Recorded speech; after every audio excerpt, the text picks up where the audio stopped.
The economic freedom fighters say the defacing of the Paul Kruger statue in Pretoria is part of their nationwide campaign to bring down all apartheid-era statues. The statue, which stands in the capital's Church Square in the CBD, was painted lime last night by an unknown number of men.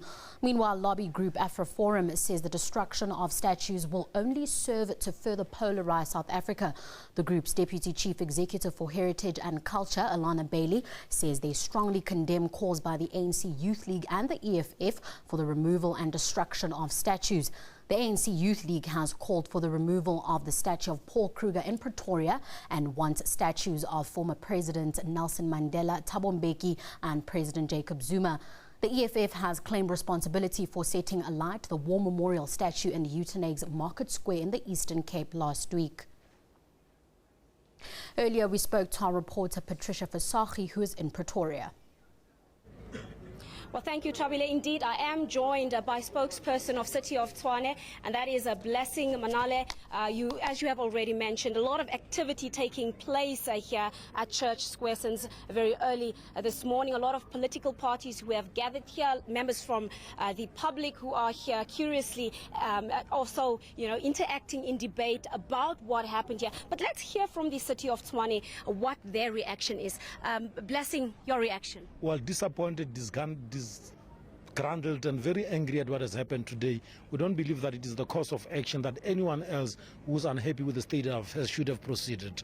We've always welcomed dialogue and debate on the future outlook and identity of the City of Tshwane, and this indeed has shocked us, and we believe that it's aimed at intimidating the City of Tshwane and nothing else. All right, now you are planning to take action, of course, against whoever did this, whoever the culprit might be.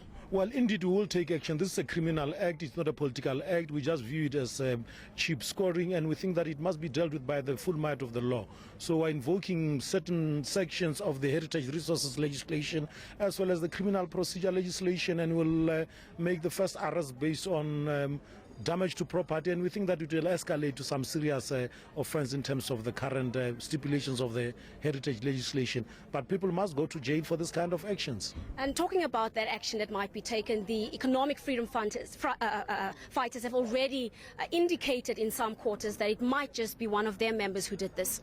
We think that we are challenging them to, on camera, in the public space, to come and say that yes, we have done it, yes, we're accepting responsibility, yes, this is how we want to deal with the rest of the country going forward. And we dare them to do that, because we indeed will then pick up the people that have been faceless in this campaign. And so long we're investigating all other options, and we have not ruled out all other opportunities, including a third force element in this.